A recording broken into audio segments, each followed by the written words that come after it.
Bonjour à tous et bienvenue à Débat de presse. Au menu, c'est dimanche, la marche de protestation organisée hier à Ouagadougou et à Dori contre les tueries de Yirgou. Nous parlerons également de la nomination d'un nouveau chef d'état-major général des armées par le président du Faso, la baisse du prix des hydrocarbures à la pompe est au menu de cette émission. Au plan international, nous parlerons des résultats provisoires de l'élection présidentielle en République démocratique du Congo et de l'organisation de la CAN 2019 qui a été attribuée à l'Égypte par la CAF. Pour discuter de tous ces points de l'actualité, je suis en compagnie de 4 confrères de la presse nationale. Nous avons avec nous Bouraima Ouedraogo du journal Le Reporter. Bonjour. Bonjour. Dieudonné Zumbrana de Aujourd'hui au Faso est sur ce plateau. Bonjour. Bonjour, Sayon. Boukari Woba de Mutation est avec nous. Bonjour. Sayon, bonjour. Et enfin, Zoubaviel David Dabiré fait partie également du débat. Bonjour Zoubaviel. Bonjour Sayon, bonjour à tous. Merci à tous d'avoir accepté notre invitation. Alors hier, le collectif contre l'impunité et la stigmatisation des communautés a organisé à Ouagadougou et à Dori des marches de protestation contre les crimes commis à Yirgou dans le centre-nord. Le bilan provisoire, définitif en tout cas donné par le gouvernement, vous le savez, est de 49 morts. Comment justement vous avez apprécié l'initiative de cette marche et la mobilisation lors de ces deux manifestations? Oui, vraiment. D'abord, il faut dire que c'est une marche qui effectivement il fallait que quelqu'un initie cette manifestation. C'est vrai que ce n'est pas les organisations traditionnelles qu'on a connues effectivement qui ont porté effectivement cette manifestation, mais c'est une organisation naissante. Donc un collectif qui s'appelle Collectif contre l'impunité et la stigmatisation des communautés. C'est vrai que dans le fond, un tel collectif effectivement est indispensable. Maintenant, ce qu'il faut faire effectivement, c'est de faire en sorte que le collectif lui-même ne soit pas porteur de stigmatisation à travers les acteurs qui l'animent. Je vais dire qu'il faut effectivement faire en sorte que dans ce collectif-là, on retrouve la multiculturalité burkinabé, on retrouve en tout cas tout ce qui compose la société burkinabé, sans qu'on ait l'impression effectivement que c'est une communauté précise qui a initié le collectif, parce qu'il y a eu effectivement, il y a eu effectivement massacre contre cette même communauté. Moi j'ai entendu des gens effectivement, des discours en dehors du cadre de la marche, parce que hier quand je suis allé à la marche, en revenant, j'ai rencontré des amis avec lesquels j'ai discuté. Ils me disent « Ah non, c'est la marche des... » Bon, moi, je voulais dire non, ce n'est pas la marche de telle communauté.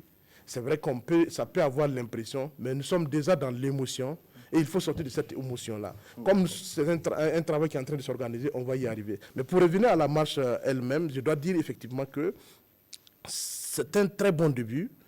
Au regard de la mobilisation qu'il y a eu. Et la mobilisation qu'il y a eu, effectivement, montre qu'au-delà d'une communauté précise, il y a beaucoup de Burkinabés, effectivement, qui se sentent interpellés par ce qui est arrivé à Yirgou, qui se sentent interpellés parce qu'effectivement, nul n'est là à l'abri. Quoi qu'on dise, ce qui s'est passé à Yirgou, en fait, n'est que l'explosion grandeur nature de ce qui se passe depuis longtemps dans plusieurs localités.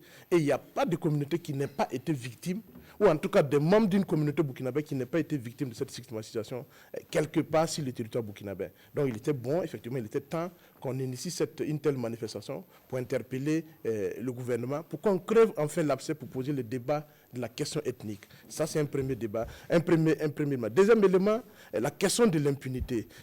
Il faut effectivement que, jusque-là, les massacres où sont impliqués, où les crimes où sont impliqués les Congolais sont restés jusque-là impunis.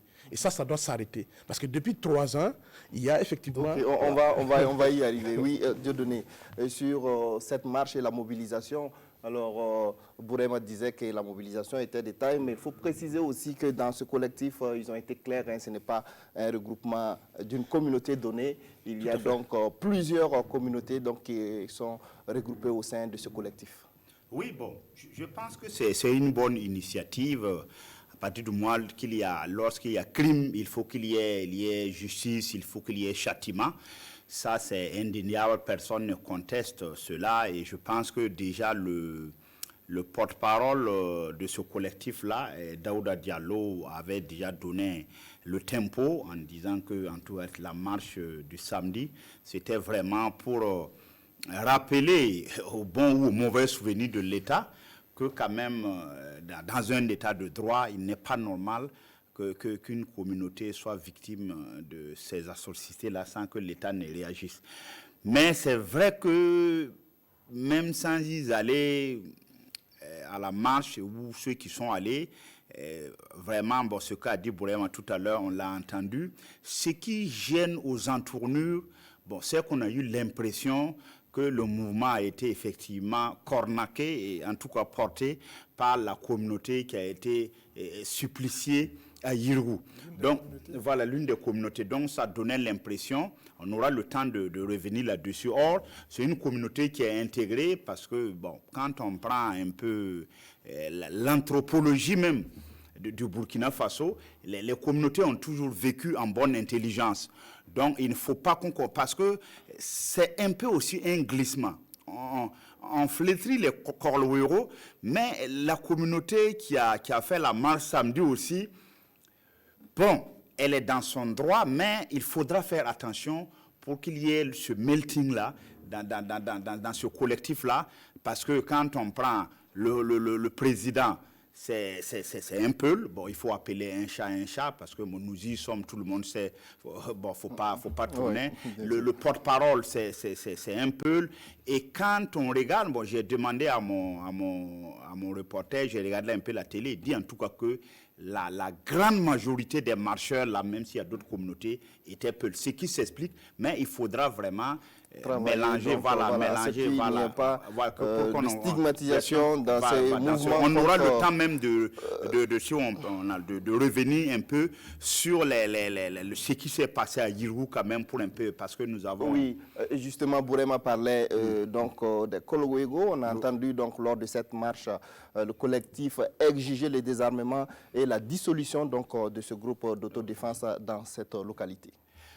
Oui, alors, donc on peut rester sur Yirgou parce qu'en réalité, nous avons essayé de comprendre et il faut reconnaître que ce qui est arrivé était prévisible. Parce qu'en juillet dernier, le CNRSC était allé déjà sur interpellation du chef de fin là, à Yirgou, qui avait déjà eu vent et qui avait de certains mouvements à Yirgou. Et le CNRSC avait dit, attention, il faut vraiment faire quelque chose. Bon, je pense qu'ils n'ont pas été écoutés. Et finalement, ce qui est arrivé le 1er janvier, on est allé et on a tué le chef. Mais ce que, en tout cas, on oublie de dire, le jour où on a tué le chef, en fait, les Korlouéro ont pourchassé les assaillants qui sont allés dans un campement Peul. Ils sont arrivés, donc les Korlouéro sont arrivés, ils ont trouvé encore des motocyclistes qui sont toujours chauds là quand on venait, et avec des Peuls qui étaient autour d'un feu de bois. Donc ils ont demandé, mais à qui appartiennent ces motos? Les Peuls qui étaient là ont dit non, qu'il n'y a personne, tout le monde vient, on était là. Et c'est là que ça a dégénéré. Ils ont tué les Peuls et ils sont allés maintenant dans les autres hameaux là pour massacrer vraiment les autres Peuls là. Donc, je pense que les Korlouéro, on les flétrit, mais il faudra faire, comme je le dis, sur ce même plateau, on a parlé de ces justiciers de justice-là. Quand ces gars commencent, il faudra vraiment mettre le haut là, en tout cas, baliser les choses. Sinon, dans tous les pays, quand il y a eu ces Robin des Bois là, après ça a dégénéré. Et ça donnait ce conseil. Mais on aura le temps, j'aurai le temps de revenir. Oui, Zoubaviel, oui, moi je pense que moi je pose le problème à deux niveaux. D'abord, je n'impute pas forcément le tout au Korloéro. Parce que dans ce même pays, en moins de 10 ans, il y a eu les événements de Gawa, de Zabré, de Poussiga, où ce n'était pas une histoire de Korloéro. Mais c'était des conflits liés à la terre, où entre griffes, comme on le dit au Burkina, les gens se sont rentrés dedans. Ou à la chefferie. Ouais. Voilà. Donc, ou bien lié à la chefferie. Donc, pour moi, ici, c'est parce que bon, les Korloéro sont en vue. On a vite fait de dire que non, c'est une histoire de Korloéro. Donc, il faut vite faire de les dissoudre. Ça, c'est un premier pas. Ça veut dire qu'un peu d'est à l'est, du nord au sud, la communauté Peul a souvent eu des problèmes avec les personnes, les communautés avec lesquelles, comme on appelle, elle vit. Donc, pour moi, ici, c'est de trouver le mécanisme, mettre en place des mécanismes d'anticipation des conflits, puisque la plupart même sont liés, mis à part le conflit de Yirgou, la plupart de ces conflits-là sont liés souvent à la terre ou à autre chose. Vous voyez qu'hier même encore, la terre a fait encore des victimes. Donc, pour moi, il faut trouver des mécanismes d'anticipation au lieu forcément d'indexer. Et les Korloéro, qui ne sont pas des garçons, des bons garçons, et toujours des bons garçons, il faut le dire, parce qu'il y a aussi des exactions à ce niveau-là. Mais si on ne pose pas bien le problème, je pense qu'on ne pourra pas le résoudre.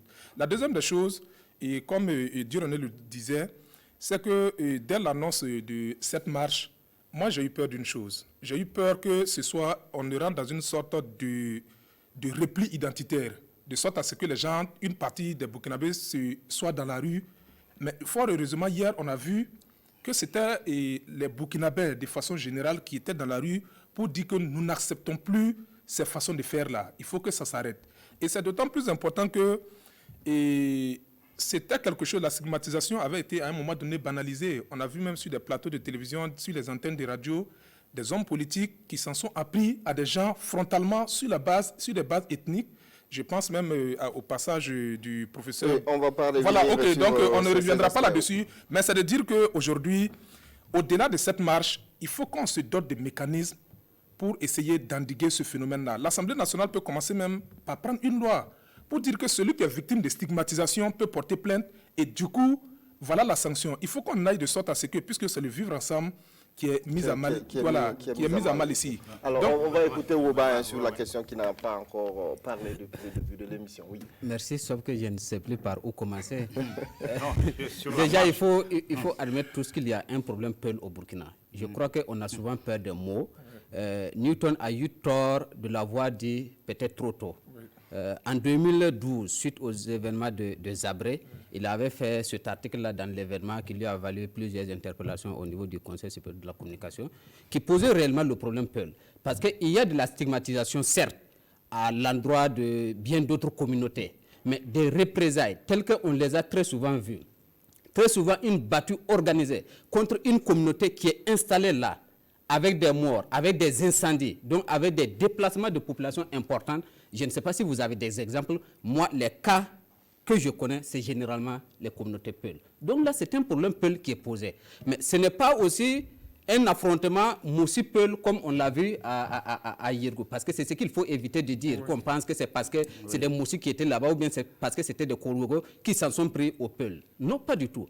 Dans beaucoup de localités, à l'est, à l'ouest, à Gawa, dans le sud-ouest, partout, il y a eu ce genre d'événements. Et c'est toujours malheureusement les populations, disons-le d'une certaine manière, autochtones, contre ces populations qu'on dira nomades, donc des Peuls qui sont pourtant installés là et qui sont aussi des autochtones. Donc pour moi, il y a un problème Peul et il faut résoudre ce problème-là. Le cas de Yirgou aujourd'hui est une ligne rouge franchie en termes donc de nombre de décès et vous voyez que ce chiffre d'ailleurs continue de faire polémique puisque officiellement, je vais dire ça aussi c'est officiel, hein? Ce n'est pas seulement l'annonce du gouvernement qui est une annonce officielle. Si le porte-parole donc de ce mouvement-là a osé à la place de la nation, donc devant l'opinion nationale et internationale, dire qu'il y a au moins 70 morts, donc pour moi ça aussi c'est officiel. Donc on attend que le gouvernement effectivement puisse faire le point complet sur ces tueries-là pour qu'on sache exactement il y a eu combien de morts. Donc là, c'est une ligne sur l'aspect Korloéro, il faut de la justice. Sur l'aspect Korloéro, qu'est-ce que vous voulez qu'on dise encore? C'est un débat de combien d'années? De 3 ans au moins. Ma position sur le Korloéro est connue. Nous l'avons dit, les communautés peuvent s'impliquer dans la sécurisation donc, de leurs biens et même de leurs personnes et tout. Parce que ce n'est pas seulement en matière de sécurité. Dans tous les domaines, c'est-à-dire l'individu, le privé y contribue. Dans le secteur de l'éducation, si vous enlevez la part de l'État, et que vous enlevez ce que les individus, les communautés, les privés contribuent, il va rester quoi à notre secteur éducatif? Dans le secteur de la santé, enlevez la part du privé, la part des individus, des communautés en matière de prise en charge sanitaire. Il va rester quoi de ce que l'État fait en matière de santé? Donc c'est de la même manière au niveau de sécurité, ce n'est pas qu'on n'a pas besoin de la contribution des communautés, des individus, cela est important. Mais les Kourouego tels qu'ils se sont créés, tels qu'ils ont toujours exercé leur pouvoir depuis qu'ils se sont créés, ce n'est pas la bonne manière. Et ça, je dis, il n'y a même pas moyen de les réformer. Ce n'est pas possible. C'est de les dissoudre. Ce n'est pas le cas de Yirgou aujourd'hui seulement qui fait débat. Aujourd'hui, moi, je dis, si on doit faire une comptabilité des morts, le terrorisme et puis le Kourougo, ce sont les deux phénomènes qui ont fait plus de morts ces 3 dernières années au Burkina. Mais faites le point. Je ne parle pas des accidents ou bien des morts de palu, mais ici des morts pratiquement prémédités. Donc c'est le Kourougo et le terrorisme. Cela n'est pas admissible. Vous voudrez réagir, oui. Oui, 2 choses. Je ne suis pas d'accord effectivement qu'il faut poser le problème en termes de problème Peul. En fait, il y a un problème effectivement de dialogue des cultures entre les communautés qui se déplacent et les communautés qui les accueillent au Burkina Faso de façon générale. Quand vous prenez même Karangasso Vigué, quelle communauté qui se déplace? Je dis, par exemple, même quand des Mossis se déplacent dans une autre localité, ils ont effectivement, il y a un problème dans la durée, effectivement. C'est 2 problèmes qui se posent. Il y a la capacité, effectivement, des sociétés, de différentes sociétés qui composent l'État burkinabé, à accepter, effectivement, les déplacements et la gestion, co-gestion des ressources entre les allogènes et les communautés, et les allogènes et les autochtones. Ça arrive partout. Quand vous prenez les compris agricoles dans l'ouest du pays, c'est pratiquement toujours entre les communautés aussi déplacées et les communautés autochtones. Quand vous prenez la question dont vous parlez, il y a un problème aussi, non seulement de nomadisme, mais également aussi d'activité. Parce que, généralement, quand il y a conflit entre agriculteurs et Peul, c'est autour de problèmes liés au pâturage, des problèmes liés au fait que les animaux des Peuls, comme on le dit toujours, détruisent les champs des... Mais ça également aussi, c'est de la responsabilité de l'État de réfléchir autrement. Est-ce qu'on peut permettre effectivement que des communautés qui se déplacent soient victimes de stigmatisation là où ils sont accueillis, du fait de leur activité ou du fait qu'il y a un problème d'accès aux ressources, que ce soit pâturage ou champ pour faire la culture. Ça, c'est le premier problème. Ça, c'est le premier problème. Je ne nie pas du tout le fait que ce soit les peuples qui soient victimes. Mais il faut tenir compte aussi du fait que entre les différentes communautés qui sont installées sur le Burkina Faso, les plus nomades sont les peuples liés à leur activité traditionnelle. Ça, c'est la question de fond qu'il faut qu'on pose. Mais si on commence par dire qu'il faut poser le problème par rapport à tel groupe ethnique, je crois qu'on va avoir des problèmes pour démarrer le dialogue. D'accord, oui. Une chose est de faire le constat qu'il y a un problème Peul au Burkina. Une autre chose est de poser le problème en termes de problème Peul. Ça, c'est le constat que j'ai fait. C'est un problème Peul. Je vous ai dit, plusieurs communautés peuvent être stigmatisées. Les situations où on organise des battues contre une communauté, tuer, incendier, faire déplacer des populations, je voudrais que vous me donniez exactement des cas d'autres communautés qui en ont été victimes. On va faire la comptabilité et puis faire la part des choses. Il en existe peut-être. Je prends un exemple très rapide. Je prends un exemple très rapide. Prenons Kimbara, juste pour l'élection du poste de maire. Qu'est-ce qui s'est passé? Très bien. Prenons Karangasso. C'est des conflits politiques.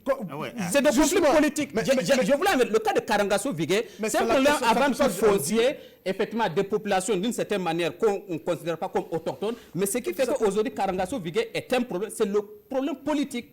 C'est une question politique. Mais la question de communauté... Non, attention, il ne faut pas... On a bien compris vos positions. Ils ont profité de situation. Ils ont profité de situation avant tout le problème. Je termine pour dire que ce n'est pas tout à fait un problème agriculteur-éleveur. Ça aussi, ce n'est pas juste. Moi, je viens de l'Est. À l'Est, les Peuls ne sont même pas peut-être ceux qui ont le plus nombre de têtes de bœufs. Les Gourmachais sont des grands éleveurs. Les bœufs partent bourter les champs d'autres communautés, peut-être Moussi ou Gourmachais, mais ça n'amène pas des représailles. Il y a très souvent ces représailles-là lorsqu'il s'agit des Peuls. Donc on les met sous l'appellation un peu bateau ou diplomatique de conflit agriculteur-éleveur. Le conflit agriculteur-éleveur existe, ça existe, il ne faut pas confondre ça avec le problème. Je termine sur mon deuxième point. Ça fait plusieurs problèmes qu'il ne faut pas mettre ensemble. Il m'a coupé la parole sur mon deuxième point. En 30 secondes, oui, très rapidement concernant le Kourouego. En fait, la question de fond quand on pose le problème des Kourouléro, c'est que j'ai dit, c'est que les gens ont tendance à dire que comme ils rendent service aux communautés en termes de sécurisation des personnes et des biens, il ne faut pas dissoudre les Kourouléro. Mais là n'est pas le problème. Nous sommes dans un pays, dans un état de droit qui a des principes et des règles. Autant nous sommes capables de demander effectivement qu'il y ait des sanctions contre les forces de défense et de sécurité quand il y a effectivement des bavures, des abus de pouvoir, autant nous sommes fondés effectivement et exiger que les textes soient appliqués dans toute sa rigueur au Kourouléro aussi. C'est ça la question de fond. Légalement, Si l'État n'est pas... Non, ils n'existent pas. Quand ils ne sont pas organisés en structure légale, ça veut dire que quand ils portent des armes dans la République, ce sont des bandits qu'il faut traiter avec toute la rigueur de la loi. Ouais. C'est ça la question de fond. Où on amène les Kourouléro à se conformer à la loi, ou purement et simplement, ils n'existent pas. Ouais. Sinon, il n'y a pas d'État. D'accord, oui.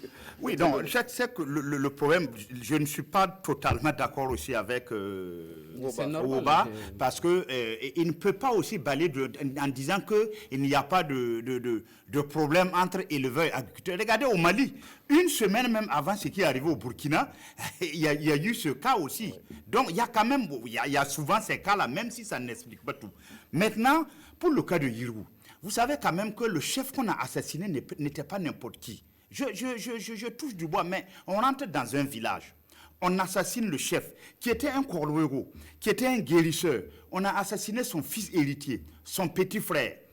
Et les Kourouléro, quand ils sont arrivés en constatant les faits, ils ont vu que dans certains hameaux, de ce que, en tout cas, j'ai appris, dans certains hameaux des Peuls-là, on a retrouvé des armes. J'attends, il faut que souvent, effectivement, là je suis d'accord, il faut que le gouvernement communique aussi, parce que souvent on n'a pas la communication. Donc, quand il y a ça, ce n'est pas, il y a une réaction qu'on ne contrôle pas. Donc, ça c'est un fait. Maintenant, pour les Kourouléro, moi, je pense qu'on ne peut pas dissoudre les Kourouléro. Parce que souvent, quand vous rentrez, je sais que, bon, c'est une position, quand vous rentrez dans certains villages, quand vous expulgez les Kourouléro de ce village-là, il ne reste plus personne. Ça veut dire que pratiquement tout le village est... Regardez le jeudi passé, dans le village de Kasseleki, ou bien c'est où là, où 24 personnes sont rentrées, tirées sur les populations comme des lapins de Garenne. On a tué jusqu'à 12 personnes. Mais après ça, il semble que les forces de l'ordre sont venus faire les constatations d'usage et puis ils sont repartis. Et c'est les Kourouléro qui font la navette entre Arbinda et Kasseleki pour un peu sécuriser la route. Bon, quand vous prenez ça aussi, il y a un problème. Moi, je pense que, franchement, courageusement, la solution, je ne sais pas c'est qui. Est-ce que ce n'était pas le général Gibril même Bassolé qui avait un peu la police de proximité? Il faut que courageusement, parce qu'au début aussi, je pense que le pouvoir en place actuellement a peut-être pris la chose à la légère en s'amusant avec le Kourouléro, en disant que non, 85% des Burkinabés sont d'accord. Ok, sont d'accord parce qu'ils ont fait baisser le taux de criminologène. Mais maintenant, qu'est-ce qu'on a fait? Est-ce qu'il faut vraiment les convertir et puis les transformer et puis les former et puis les payer comme des policiers ou des gendarmes? Qu'est-ce qu'on a fait? Mais je ne suis pas sûr qu'une dissolution de ces gars-là est tellement... Non, je finis.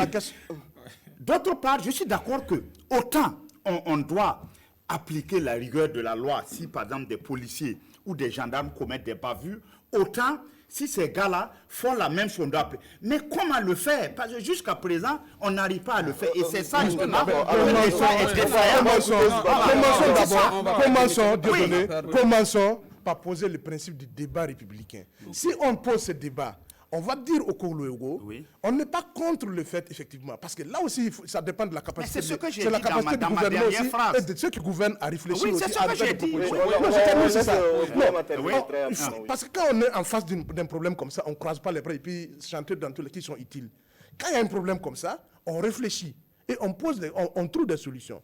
Qu'est-ce qui nous coûte en tant qu'État de dire que au regard effectivement de la contribution de ces acteurs à la sécurisation du territoire national, alors on va sur le principe que on élabore des textes de loi qui leur permet effectivement d'avoir une place dans la société, mais avec des obligations. Parce que c'est ça le problème. Mais ça n'a pas été fait. Vous ne faites que emboucher la trompette, la même trompette que chez moi. Je termine très rapidement. Ça n'a pas été fait, parce que ce qui a été fait, on a relu les textes portant police de proximité. Il faut commencer par respecter ça d'abord. Non, parce que si respectait ça, on n'en serait pas là. C'est là où le gouvernement se trompe de combat. On ne crée pas des textes avec des communautés qui existent dedans. Elle a dit, mettez-vous dedans, sinon vous n'existez pas. C'est pas comme ça se passe. On ne va pas créer une loi pour eux seulement. Non, on a créé la loi. Non, Alors, on a bien compris. la loi est claire. Alors, on va écouter. Je n'ai même pas fini. Non, on va revenir sur vous. On va écouter Zoubaviel. C'est Zoubaviel qui a la parole, s'il vous plaît. Oui, on reviendra sur votre... Le débat même que nous menons ici prouve que les sujets que nous abordons même sont complexes. Le fait même qu'on n'arrive pas à se comprendre même sur ce minimum-là. Aujourd'hui, la question des Kogoloro, c'est intervenu à quel moment? Les Kogoloro sont arrivés à un moment où le besoin de sécurité se faisait sentir. Et avec l'absence de l'État. C'est parce que c'est l'absence de l'État qui a fait émerger les Kogoloro. Moi, j'ai fait un peu la région du Sahel. Mais quand vous prenez, vous avez des brigades, les brigades sont disséminées comme ça, avec des dizaines et des dizaines de villages. Si vous prenez par exemple le ratio et FDS et par habitant, vous verrez que non, ils ne peuvent pas sécuriser toutes ces zones-là. Du coup, les populations ont pris sur elles de s'organiser et d'assurer leur sécurité. Ça, c'est normal. C'est comme Ouba le disait. Si vous prenez aujourd'hui la part de contribution de ce que les organisations du privé et autres font dans le gouvernement, vous verrez que non, peut-être l'État ne fait pas d'efforts dans certains domaines, notamment la sécurité. Et aujourd'hui, plus est que vous avez la question du terrorisme qui est là. Les forces de défense et de sécurité sont mobilisées sur d'autres chantiers. À l'intérieur, vous avez des problèmes de sécurité qui se posent. Des gens s'organisent. Alors, pour moi, ici, comme Brahma l'a dit, on a relu la loi sur la police de proximité qui devait en principe prendre en compte les Kogoloro qui sont un groupe émergent de sécurité. Mais c'est que là, c'est l'État qui a failli. L'État n'est pas allé au bout de la logique. On dit qu'il fallait recadrer les gens, faire en sorte qu'ils travaillent en bonne intelligence avec les forces de défense et de sécurité. Mais ils se sont retrouvés être des présidents de tribunaux, des procureurs, des OPJ, et quand ils attrapent quelqu'un, ça pose un problème en fait. Je termine quand même. Bon, hein? Oui, parce que oui. Et quand Brema ne m'a pas écouté jusqu'au bout, je n'ai pas dit que les Kogoloro, ils doivent se soustraire à la loi. Mais l'État n'est pas allé jusqu'au bout. Et c'est ce qu'a dit Ouba. Depuis 3 ans qu'on parle des Kogoloro, toutes les solutions ont été proposées. Et Yirgou vient de reposer avec acuité le problème de ces Kogoloro-là.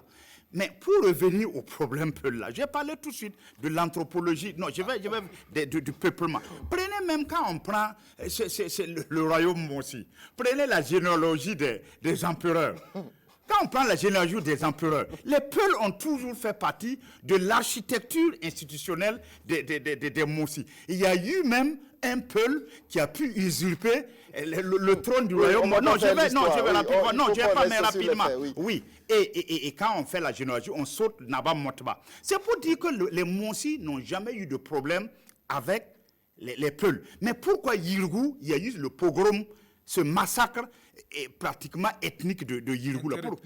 Pourquoi il y a eu ce pogrom-là? Mais il semble effectivement qu'il y a ces soupçons-là que les Peuls pactisaient.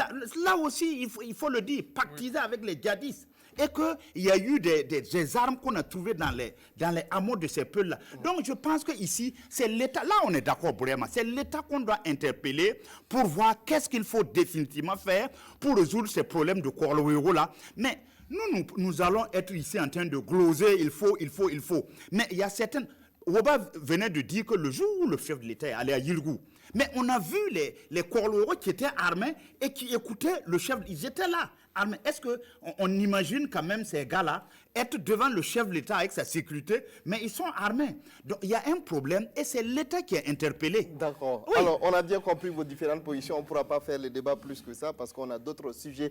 Donc au menu de cette émission, on va parler justement, on va peut-être rester dans la sécurité pour parler donc de la nomination d'un nouveau chef d'État-major général des armées. Justement, alors comment vous avez donc perçu ce changement à la tête de la hiérarchie militaire en ce moment difficile pour l'armée burkinabé sur le terrain de la lutte contre le terrorisme? Woba.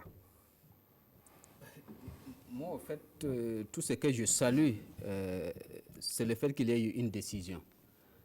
Parce que le plus grand péché ou la faiblesse de ce pouvoir-là, c'est le manque de décision. Il y a beaucoup d'indécision. Et chaque fois qu'une décision est prise, vous avez bien l'impression qu'ils ont été poussés à prendre la décision. Vous comprenez? Surtout en matière de sécurité. Aujourd'hui, on parle de l'état d'urgence. Vous ne savez pas depuis quand des gens ont chanté l'état d'urgence. Il y a eu un temps un forum national sur la sécurité. Il a fallu qu'il y ait un tapage de l'opinion. Pourquoi est-ce qu'on ne fait pas un rassemblement national sur la question de la sécurité? Et il y a eu ça finalement, et aujourd'hui, on ne sait pas où se trouvent les conclusions. Chaque fois que le gouvernement a été remanié ou réorganisé, c'est suite effectivement à des interpellations indéfinies dont de l'opinion. Donc c'est pour dire que ce gouvernement a un problème de décision. On ne décide pas, on ne va pas laisser le pays s'auto-gouverner. Oui, la décision a été prise cette fois-ci. Donc la décision, le simple fait d'avoir décidé, je ne crois pas. Je ne crois pas. Je ne pense pas. Si ça change, tant mieux. Parce qu'un chef d'état-major, c'est quoi? Ce n'est pas lui qui commande le ministre de la Défense. Encore moins le Premier ministre. Donc, il reçoit des ordres et il va implémenter avec ses hommes. On revient sur le Premier ministre. Donc, de ce point de vue, justement, parce que le chef d'état-major, il n'aurait pas pu prendre l'état d'urgence. Donc, il y a des gens au-dessus qui doivent décider. Il peut faire une suggestion dans ce et je suis sûr que dans ce pays, ce n'est pas les suggestions qui manquent. Toutes les semaines, on en fait ici. Et écoutez, même les gargoles font très souvent des très bonnes suggestions. Donc, ce n'est pas des suggestions qui manquent. Il faut des changements là où il faut. Et je pense que le seul changement au niveau de l'état-major ne suffit pas. Alors, vraiment, vous pensez comme Mbouba? Comme Mbouba, moi j'aurais compris qu'on commence par limoger le Premier ministre, le ministre de la Défense, le ministre de la Sécurité, et puis on nous relance effectivement. Là, on voit effectivement qu'il y a tout un travail, effectivement, une certaine volonté au plus haut niveau de mettre l'homme qu'il faut à la place qu'il faut, parce que l'équipe qui est là, en 3 ans, en tout cas si les questions de sécurité, a montré effectivement qu'elle n'en a pas ni les moyens, ou en tout cas, quelque part, on a comme l'impression que... on a l'impression que les gens sont assis et se disent, bon, comme tout le monde, on prie Dieu qu'aujourd'hui il n'y ait pas d'attaque. Or, en fait, un État ne peut pas. Dieu existe pour tous les pays du monde. Donc, il faut effectivement que, bon, comme le disent les gens, c'est dans les ghettos, chacun se place et puis Dieu le pousse. Mais sinon, on se place mal, on nous pousse toujours dans le mauvais côté. C'est pour dire, en fait, que les changements, on a toujours posé la question, le problème de la hiérarchie militaire. Même ici, on a posé cette question du débat parce qu'on a comme l'impression que sur le plan stratégique, il y a un gros problème parce que c'est toujours nous qu'on vient attaquer et les gens repartent tranquillement comme si, effectivement, nous, on n'est pas capables d'anticiper, de riposter. Et ça, c'est un gros problème. Donc, en changeant le chef d'état-major, peut-être que c'est un début, effectivement, pour mettre les hommes qu'il faut à la place qu'il faut. Mais je ne le connais pas, je ne sais pas. C'est le chef d'État qui a pris la décision de le nommer. Je suppose que c'est l'homme de la situation. Et dans tous les cas, ce n'est pas le général Mineko qui répondra s'il y a des échecs, c'est le chef de l'État qui répond. Okay, oui, oui, moi, sur la question, je pense que je fais d'abord le constat que c'est le 3e chef d'état-major général des armées avec lequel le président Kaboré travaille. Après, Pegrenoma, Sadou, c'est le 3e, celui-là. La deuxième des choses, c'est qu'à chaque fois qu'on a changé, c'est à l'issue d'événements un peu qui a créé l'émotion. Avec Zagré, c'était Nassumbu, je pense. Avec celui-là, peut-être on peut prendre comme repère les attaques de Touini et aussi de Yurugu. Alors, c'est à croire que peut-être les chefs d'état-major généraux des armées sont des fusibles qu'il faut sauter lorsque l'émotion s'empare de l'opinion. La troisième des choses, c'est que ici, c'est encore la même génération d'officiers généraux. Vous prenez Pegrenoma et Sadou. Voilà, oui, mais je vais dire que, mais je vais dire que c'est la même génération.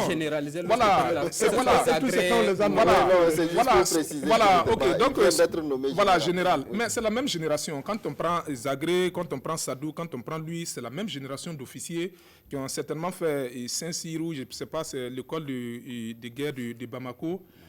Alors, moi, je me suis posé la question de savoir quel résultat est-ce que le président de Faso veut avec toujours cette vieille garde d'officiers qui certainement ont fait l'école de guerre. Mais ici, on n'est pas dans une configuration d'école de guerre. On a besoin de stratégies militaires, de pragmatisme.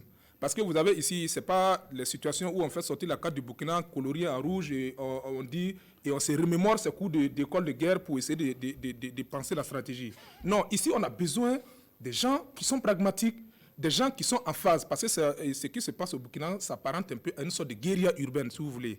C'est plus proche de ça qu'une guerre classique. Donc pour moi, il aurait fallu peut-être promouvoir peut-être une autre classe d'officiers qui allaient peut-être penser ça. Mais bon, je ne dis pas qu'il ne peut pas forcément ne pas réussir ça. La quatrième des choses que je vais souligner, c'est que depuis que nous sommes là, je n'ai pas encore vu le président du Faso aller au contact des troupes. C'est-à-dire voir le soldat durant. Bon, oui, ça peut. Oui. Que ça a été fait oui. Au moins une ou deux fois. Ou non, c'est Nassoumbou, il a sorti, c'est juste pour aller constater que les gens. Non, c'est juste pour aller constater que les gens sont tombés et il est revenu. Il est parti à des. Mais c'est chaque fois quand il y a un événement. Mais prenez par exemple, même dans les grandes démocraties, les grandes puissances, il arrive des moments où le chef d'État part passer une fête avec la troupe. Il rassemble par exemple les soldats durant. Il a dit, soldats par exemple. Quel est le programme que vous racontez ici? On s'éloigne un peu du sujet, parce qu'on parle du chef de l'État. Ok. Donc c'est pour dire, voilà, pour finir sur le sujet, c'est pour dire que cette nomination, certainement, ne va pas apporter la solution aux problèmes que nous connaissons ici, parce que c'est toujours la même configuration, la même façon de penser la chose, et encore que personne ne parle du... Même s'il avait la volonté, s'il n'y a pas de matériel, s'il n'y a pas cette volonté, peut-être que c'est sa personnalité, s'il est vraiment adulé par les troupes, qui peut peut-être faire la différence ici. Donc, on attend de voir si c'est quelqu'un qui peut galvaniser. Sinon... oui, d'accord, oui, Dieudonné. Oui, bon, il est évident que quand dans une structure, ça va mal, bon, c'est les premiers responsables qui sont indexés. A fortiori, dans une structure comme l'armée, bon, quand ça ne va pas, bon, je pense qu'on doit prendre des mesures conservatoires ou bien le premier responsable même doit tirer les conséquences et souvent se mettre en congé de la République. Bon, ici, souvent, il faut attendre. Il faut attendre, ça au ministre, aux deux ministres de la Sécurité de la Défense. Il faut attendre d'abord que maintenant, c'est le général Moïse Minungu a remplacé le général Sadou Oumarou. Est-ce que cette valse des étoiles sur les épaulettes va changer grand-chose? Je n'en sais rien, mais il faut quand même lui donner vraiment un préjugé favorable en attendant. Mais il faut quand même qu'il prenne certaines mesures hardies et courageuses. À commencer d'abord par il semble qu'on manque de tactique de guerre contre ce terrorisme-là. Il faut d'abord voir ça. Il faut peut-être faire une élection d'unité spéciale pour lutter contre ce terrorisme-là. On en a, mais il faut peut-être étoffer.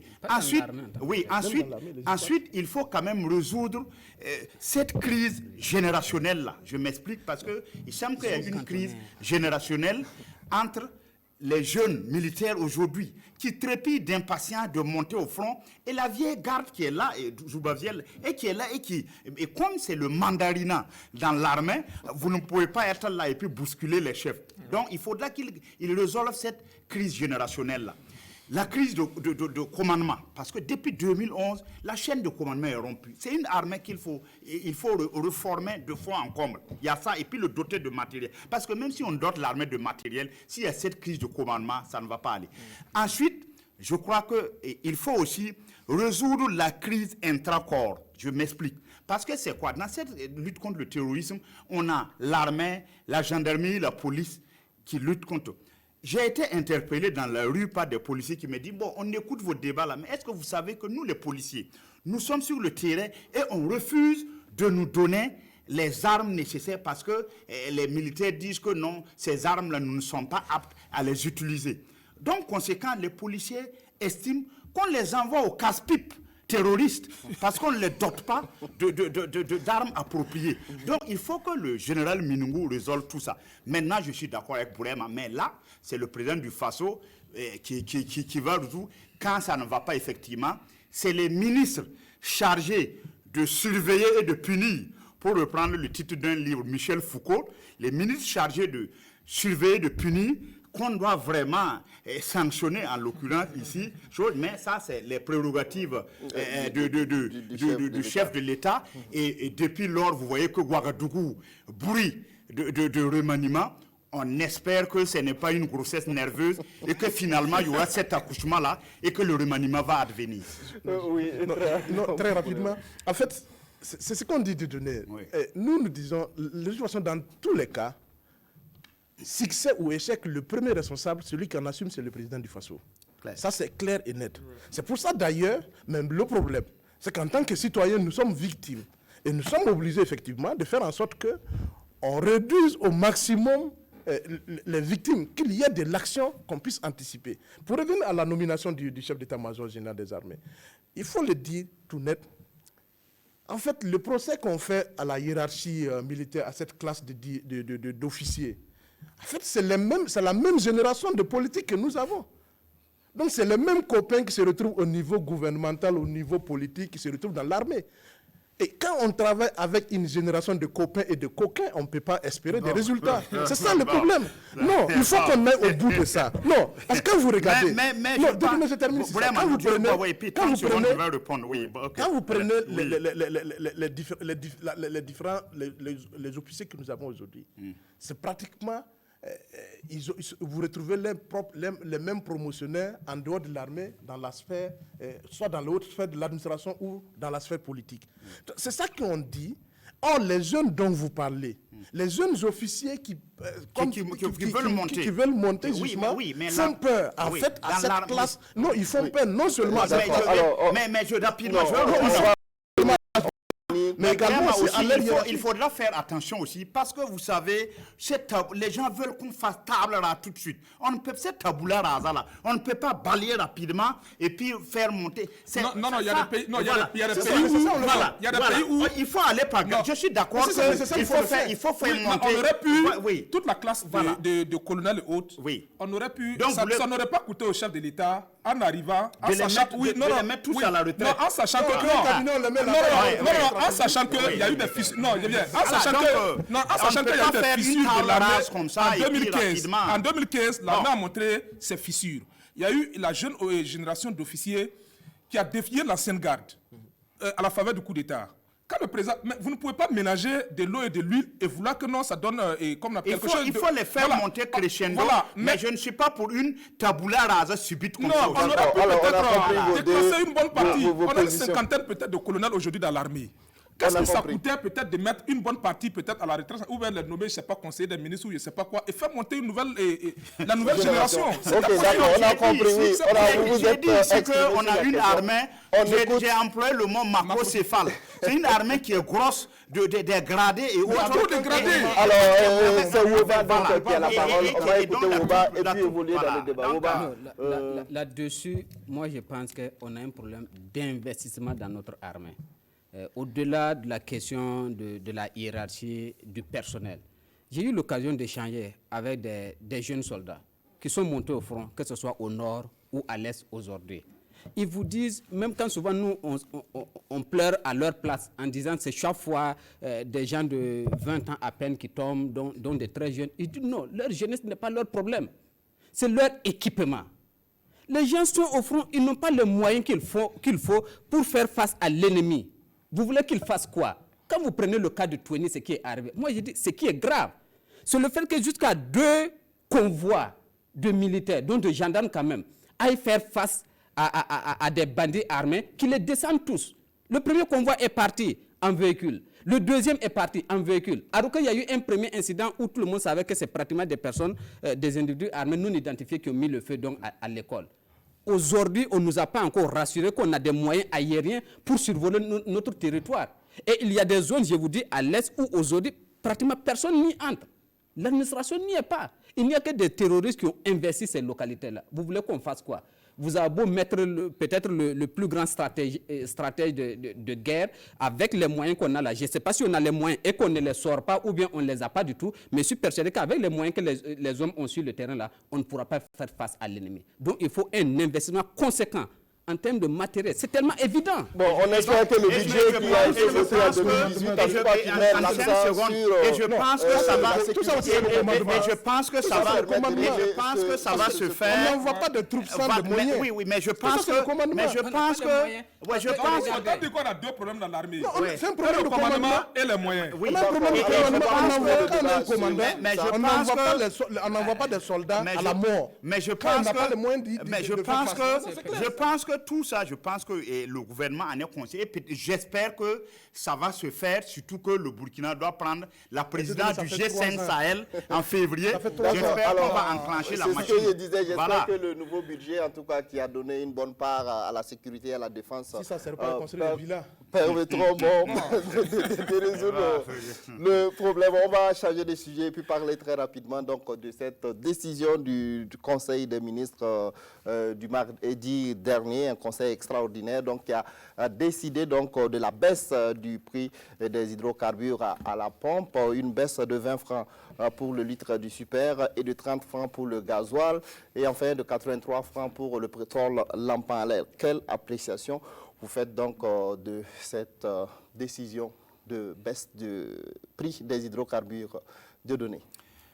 Oui, 20 francs pour le samplon, 30 francs pour le gasoil. Oui. Bon, alors qu'on avait augmenté à 75, bon, ça fait toujours un gap de 50 et de 55 et puis de voilà qu'il faut.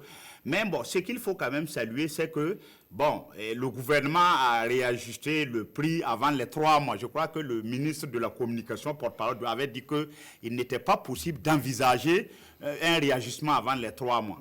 Donc bon, ça s'est fait, même si, comme on dit, c'est bien, mais ce n'est pas arrivé. Maintenant, ce qu'il faut aussi relever, c'est que le gouvernement quand même a bien expliqué, ces réajustements-là se feront en fonction des fluctuations du prix du baril. Lorsque l'OPEP décide que la tendance est haussière ou baissière, bon, ça va se répercuter sur le prix à la pompe. Bon, et je pense que c'est à moins d'1 mois qu'il y a eu ce réajustement, même si, bon, ça n'a l'air de rien, mais au moins on est renseigné et on espère qu'avant les 3 mois, peut-être qu'on va revenir à l'ancien prix. Bon, je n'en sais rien, mais bon, je pense que c'est toujours bon à prendre. C'est bon à prendre. Voilà. Ouba, qu'est-ce que vous en pensez? C'est bon à prendre. C'est bon à prendre, c'est bon à prendre. Il y a eu cette hausse-là. Qu'on a tous décrié, non pas le principe même, à la fois le principe, hein, mais beaucoup moins le principe, pour beaucoup de gens, c'était moins le principe que le taux de l'augmentation. Donc une augmentation brusque du coup de 75 francs, qui semble être pratiquement du jamais vu. En tout cas, ces dernières années-là, on n'a pas de référent. C'était quand même assez osé. Vous avez vu la preuve qu'on ne peut pas baisser le prix du carburant de 75 francs du coup. Donc, on a dû enlever 20 francs, ce qui veut dire que le gouvernement considère que la baisse de 20 francs, c'est déjà important. Mais on aurait pu considérer aussi qu'une augmentation en octobre, là, une augmentation en novembre, une augmentation de 10 francs ou bien de 50 francs, on aurait pu considérer que c'était bien. Mais le gouvernement était allé jusqu'à 75 francs. Donc aujourd'hui, il y a toujours une augmentation de 55 francs sur le super, en tout cas, qui est là. Je crois qu'on va continuer à serrer la ceinture. On espère que les 3 mois à venir, puisqu'on a dit que ça va être maintenant presque systématique, les réajustements soit à la hausse, soit à la baisse. Donc on espère que ça va être des réajustements à la baisse, donc en faveur des consommateurs burkinabés. Oui, Zoubaviel. Oui, moi je pense que ce qui est à saluer ici, comme les deux confrères l'ont dit, c'est d'abord que le gouvernement et les partenaires sociaux aient pu s'asseoir, même s'ils ne se sont pas entendus, mais le fait d'abord de commencer même à s'asseoir et de parler des problèmes du pays, ça peut créer une sorte d'accalmie en attendant qu'on gère d'autres problèmes. Parce qu'il y a trop de fronts qui étaient ouverts en temps au Burkina Faso. Vous parlez de sécurité, d'autres parlent de front social, d'autres même envoient d'autres problèmes. Ça fait une chose à la fois. Donc pour moi ici, ce qui est à saluer, c'est peut-être le premier pas fait par le gouvernement. Il reste que bon, vraiment, ce n'est pas arrivé, comme il le disait Chrysogone Zougomoré. Mais est-ce que le gouvernement aurait pu mieux faire? Non. Bon, je pense que ici, comme c'est une question, comme eux-mêmes le disent, c'est une question purement technique. Ce sont eux qui disposent souvent des chiffres souvent compliqués qu'ils interprètent comme ils le veulent. Mais je pense que ce qui est déjà important, c'est de savoir que les Burkinabés n'ont pas vraiment apprécié cette augmentation de prix qui jouait même sur la qualité de vie.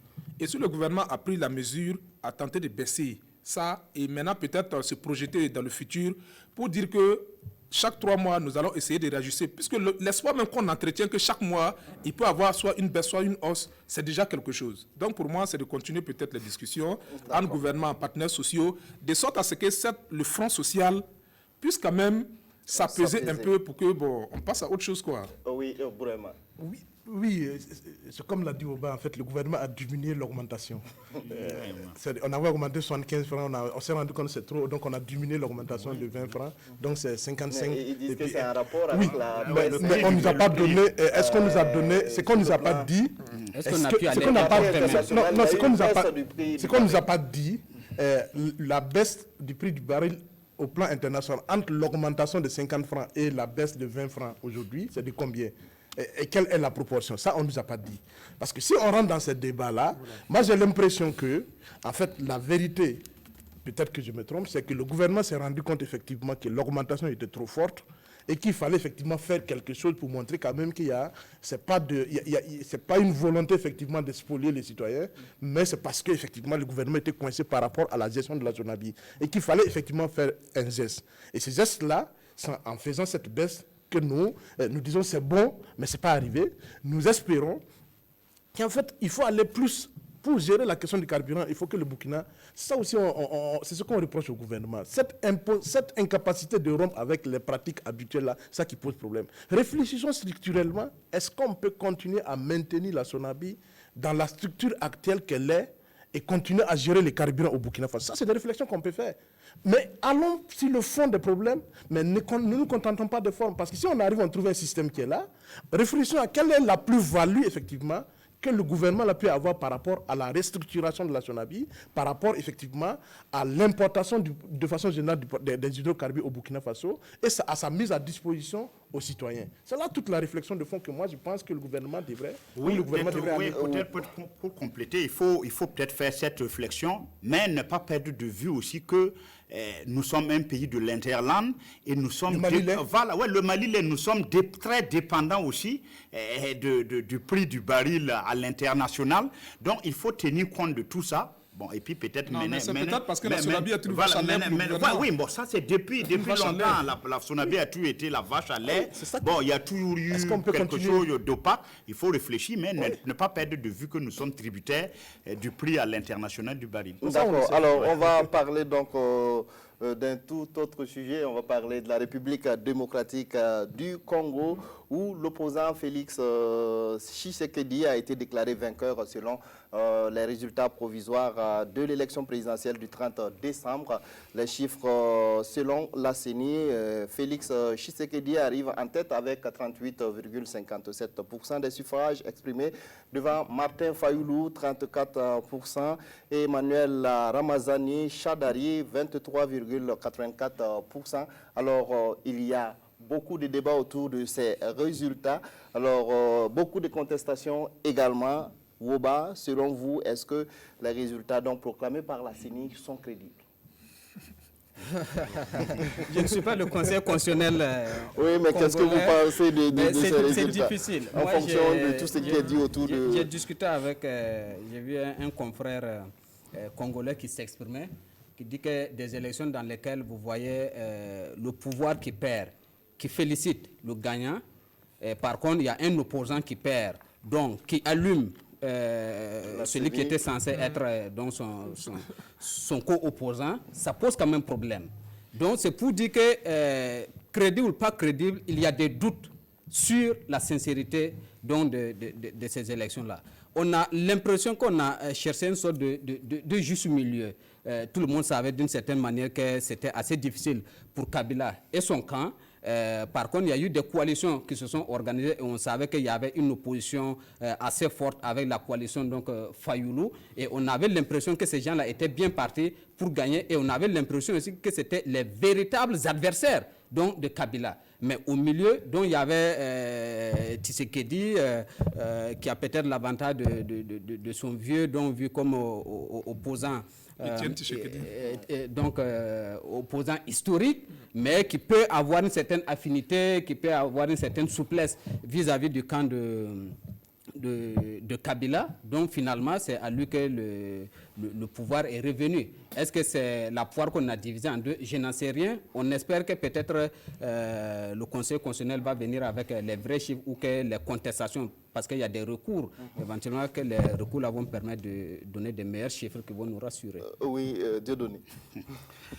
Oui, nous Parce avons... qu'on a des contestations, il y a la coalition Lamouka, il y a la Senko également qui disent que les résultats ne coïncident pas. Le jour de la proclamation, nous avons veillé, le 9, la nuit du 9, pour pouvoir vraiment avoir l'identité du remplaçant de Kabila, et finalement c'est vers 2h du matin, GMT, que bon, Tshisekedi a été proclamé vainqueur.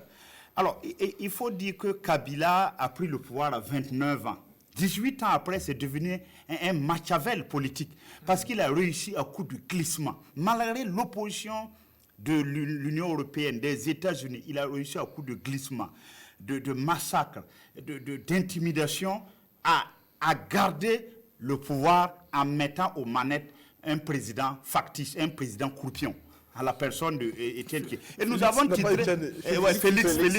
Félix Tshisekedi. Et nous avons titré dans notre édito justement du 10 que c'est une rédemption post-mortem de Étienne Tshisekedi. Mais même après coup, ce titre même est fautif, parce qu'on se rend compte si effectivement Félix Tshisekedi n'a pas gagné et que c'est un arrangement d'arrière-boutique qui a fait qu'il a gagné ces élections, c'est dommage. Mais ça montre que, en tout cas, Kabila, il a réussi à garder, parce que le pouvoir économique, et même à l'Assemblée, parce que Tshisekedi sera obligé de nommer un premier ministre du FCC, c'est-à-dire du camp de Kabila, parce que je crois que le FCC et ses alliés, ils ont près de 350 députés sur 485. Donc, en réalité, Kabila a eu son Medvedev, et en 2023, il va revenir.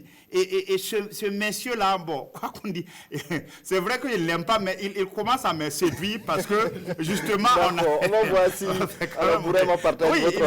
Parce que Martin Fayoulou, selon Martin Fayoulou, en tout cas, il aurait gagné les élections avec plus de 60%. J'étais en train de... Quand j'ai vu les résultats de législatives, je me suis dit peut-être que, en fait, on a le Poutine africain, à la personne de Kabila. Ah oui, parce que ce qui se trame, on ne sera pas surpris effectivement que si les résultats sont confirmés, il se fasse nommer Premier ministre par Étienne Tshisekedi. Non, pas lui. Attention. Il va mettre quelqu'un, parce que attention, parce que on attendra de voir. Moi je dis c'est pas exclu. Bon, on écoute vraiment. C'est pas exclu. Parce que le jeu, on ne peut maîtriser le jeu que quand on a les manettes soi-même. En faisant passer quelqu'un Premier ministre en cette lieu et place, il y a de fortes chances effectivement que ce monsieur-là passe sous effectivement la coupe du président Tshisekedi et qu'on puisse le mettre hors jeu en cours de route. Donc il faut effectivement qu'il aide une posture. Donc on attend de voir effectivement la confirmation des résultats. L'autre gros problème par rapport à ces résultats au niveau de la RDC, c'est que on a il y a quelque chose qui est un peu gênant justement dans la contestation de ces résultats. Parce qu'on a d'une part l'Église catholique qui, avant la proclamation des résultats, disait « Nous avons les chiffres et nous savons que ce n'est pas le candidat, effectivement, de Kabila qui a gagné. » Mais on se garde, effectivement, de proclamer des résultats parce que c'est la CENI qui doit le faire. Mais à peine la CENI, effectivement, a fait, l'Église dit « Ce n'est pas les résultats que nous avons, mais nous prenons acte. » Et nous invitons les acteurs à faire recours, effectivement, selon les textes prévus selon ce qui est prévu par la Constitution, notamment au niveau du Conseil de la Cour constitutionnelle, en sachant que cette Cour constitutionnelle de Kabila, il faut vraiment un miracle qu'elle ne confirme pas les résultats. Et du coup, on va se retrouver soit à avoir effectivement comme on appelle, des lendemains d'élections très mouvementés, parce que vous avez déjà plusieurs personnes qui sont mortes dans les affrontements avec les forces de défense et de sécurité.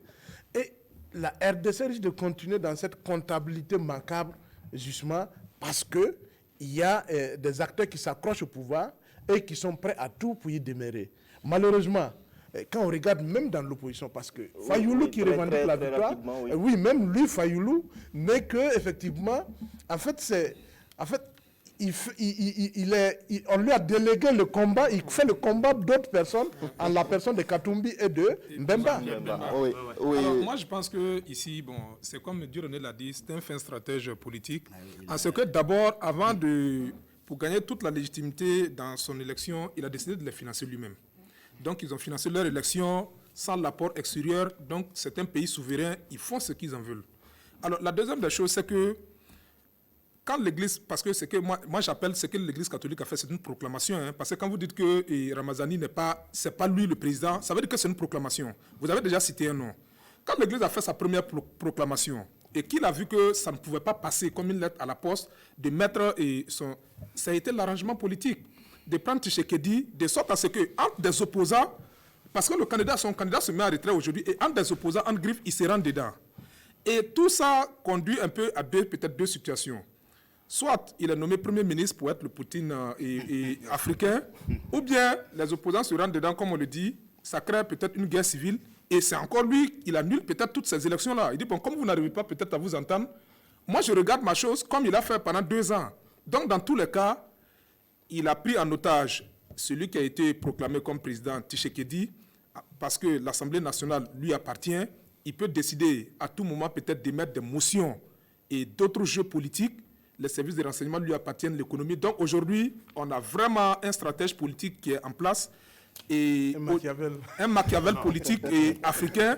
Et ce qui est intéressant dans ce jeu, c'est que c'est une alternance. Que vous le voulez ou pas, ils ont dit que c'est une alternance parce que c'est un opposant qui remplace quelqu'un. Et il a organisé les élections. Voilà. Kabila, la communauté est piégée. Voilà. Et c'est le père de la nation. Bon, il peut être le père même de la nation. Non, peut-être aussi que l'arrangement a commencé avant les élections. Parce que souvenez-vous que Tshisekedi était à Genève avec les autres pour désigner. Il a fait volte-face. Pour le choix du candidat unique de l'opposition. Et à la dernière minute, il fait volte-face pour se présenter. Donc, est-ce que les arrangements n'ont pas commencé? Oui, c'est les arrangements derrière. C'était le plan B. On a dit que, bon, peut-être qu'on l'a pris comme le deuxième fusible. Si ça ne marche pas avec Ramazani, on vous donne ça. Non, je crois que Chadari était le faux nez, comme on dit. Il a brandi ça pour tromper. C'est vraiment un Machiavel.